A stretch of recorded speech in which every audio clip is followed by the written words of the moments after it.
Making only $750 a month is like a college student's allowance. Even students working at bars earn more. Having a low-income wife is embarrassing. Maybe you should get a divorce so our son can find a better wife. After all, he's a great catch. My mother-in-law keeps making these rude comments after seeing a pay stub, but it's not even mine. My name is Amanda, and I'm a 32-year-old nurse. I've been married to John for 5 years. We met in college, started dating, and eventually got married. We first met at a party when he was a medical student and I was studying to be a nurse. John hasn't passed the medical licensing exam. He failed twice and took 3 years off. Now he's working part-time and studying hard for the exam. I'm working full-time as a nurse, so I make most of the money for us. John isn't into bragging about money or posting pictures of fancy cars on social media. He's serious about his work, reading stories about people who've lost loved ones to illness, keeping up with the number of people affected by infectious diseases, and studying Japan's healthcare system. I respect him even though he's not a doctor yet. He genuinely wants to help people, so I didn't leave him despite his lack of income and being in his 30s. He hasn't told his parents that he isn't a doctor yet. Sorry, my mom is too nosy, he says. It's okay. I support you, so you don't have to worry about your parents. Live your life the way you want. This is just temporary. That's why his situation remained a secret.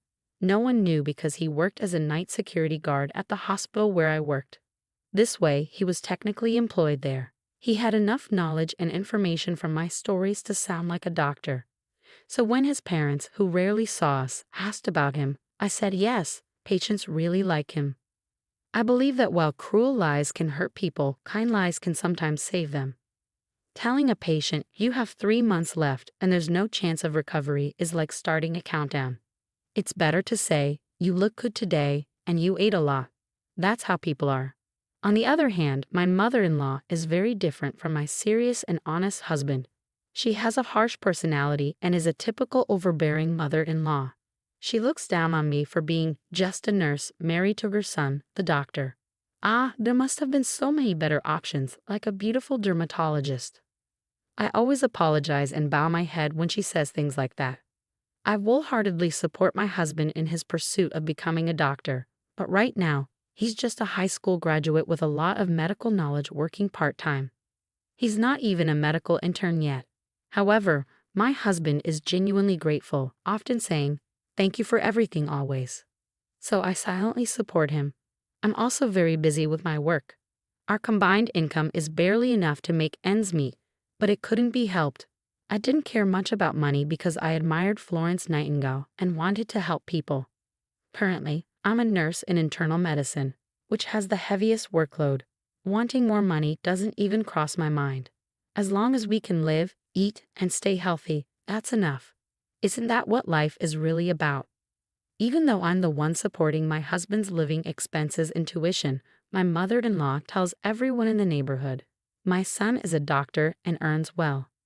If he were a serious doctor, he wouldn't want his mother bragging about his income, whether good or bad. But my mother-in-law doesn't care and only talks about money, money, money. As her son, he has no choice but to silently endure it. She doesn't know that he's actually working as a security guard in uniform at the hospital instead of walking around in a white coat as she brags about. Even if he were walking around in a white coat, it's not something to boast and gossip about. I understand her pride, but she should hold back. I was worried that my husband's mental state might suffer and he might fail the medical licensing exam because he's barely hanging on. If he ends up spending his entire life as a security guard after trying so hard, it would be heartbreaking. His personality is perfect for being a doctor. His only weakness is his kindness.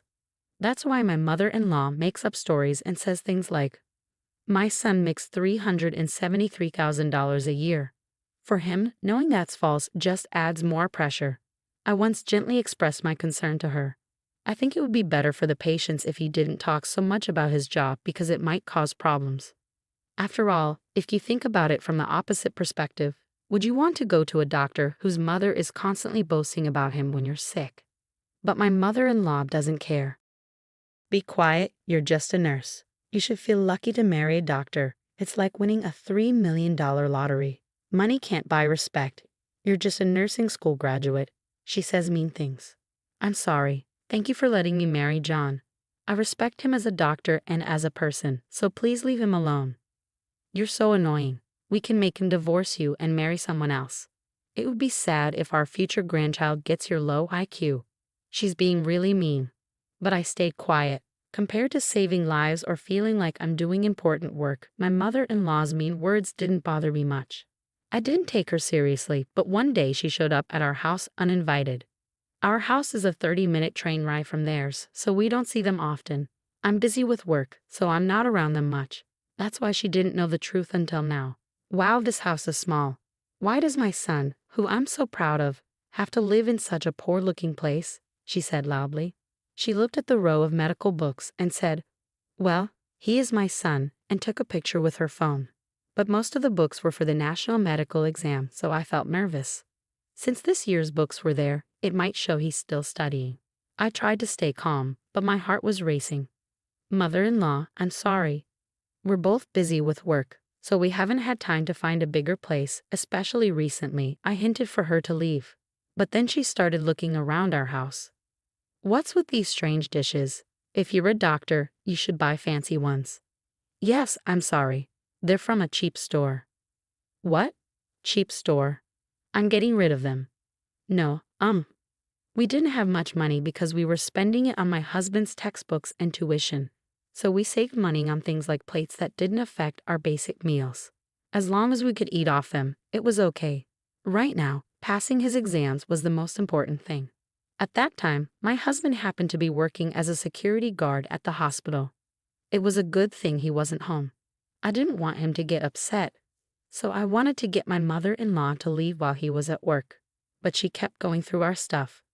I'm going to get rid of these clothes that look like something a student would wear. If you're a doctor, you should wear expensive clothes. She threw away my husband's favorite clothes. And what's this? A cheap watch? If you're a doctor, get a fancy one, she said, tossing it aside, not realizing the usefulness of a smartwatch. Each thing she threw away was bought with the little money my husband earned. He would have rather been in the operating room treating patients than standing outside feeling humiliated. But he kept working hard for his dreams and the sweat he put into it. But she didn't stop. It's because he married a poor girl that you're living like this, even though he's a doctor. It's unbelievable. I thought we could go shopping together and maybe you could buy me a bag or something. Her words were really mean. I had to tell her that what she expected from my husband, whether he's a student or not, was different from how we lived. I was a doctor too. I wasn't just after his money. Mother-in-law, he's not that extravagant. We like our life the way it is, I said calmly. But she wouldn't listen. You're so frustrating. Do you know how hard he worked to get into medical school? My mother-in-law yelled, getting angrier. She kept searching my house, not stopping at the kitchen but going through every closet, throwing away anything she thought was cheap. Then she started looking through our bills and paperwork. That's when she found the pay stubs. They showed $750.25. Even though my husband's name was on them, she either didn't notice or couldn't read it. She shouted, $750. What do you mean $750? That's not my son's daily wage. Even anesthesiologists make $750 a day, and you're the wife of a doctor making only $750? Are you not working hard enough, or what? She started to lose control. That's why you're so poor. You're just using my son for money. You're barely working as a nurse and tricking a doctor. You're only doing part-time nursing because it sounds good. $750 is nothing, so quit already. That money was earned by him when other doctors passed him by, working hard between his study hours for a very low daily wage. It meant a lot to us. But my mother-in-law wouldn't stop being crazy, and then the worst happened. You're a poor wife who brings bad luck. Divorce her quickly. Just then, my husband came home from his part-time job. He looked shocked to see his clothes and wash thrown away. He started picking them up silently. But my mother-in-law said, John, I don't want to be mean, but please divorce her. Why did you, with your high education and income, choose such a pathetic woman? I'm so sad. And she only earned $750. But my husband didn't say anything. I couldn't tell what he was thinking. My mother-in-law laughed and said, I'll bring you the divorce papers. Leave this dusty room and this woman who smells like disinfectant and find a better wife. You're a doctor. You should remarry." Then my husband stood up slowly and said, "Mom, I haven't told you this, but I'm not a doctor yet." "What?" "I'm sorry for not telling you earlier, but I haven't passed the national exam yet. And about that $750. My mother-in-law was so shocked that she looked at me for help. "I don't get it. This $750 paycheck is yours, isn't it?" I realized there was no point in hiding it anymore, so I said, "No, it's not mine." My husband added, "That's my salary from my part-time job." "That can't be. You're lying, aren't you?" "I'm not lying. It's true. I'm not a doctor yet. I failed the national exam twice." My mother-in-law was shocked to hear that her son wasn't a doctor yet. She started acting strangely and slipped on some newspapers she had scattered earlier while going through our house. She fell to the floor and cried out for help. Thankfully, she managed to avoid hitting her head, but her right arm, which she used the most, broke with a loud snap. It was definitely fractured. My husband and I quickly helped her and took her to the hospital, where we brought her to the orthopedic department. But my husband said, "Mom, I'm sorry, but please don't come to our house anymore. And I don't want you to consider me your son anymore." My mother-in-law was trembling from shock, but my husband continued, "I knew you were proud of me, but I couldn't keep lying. But when you insulted the money I worked hard for, that was too much. But I never thought you weren't a doctor. It doesn't matter if I'm a doctor or not. Do you think I'm studying just to earn $750 a day?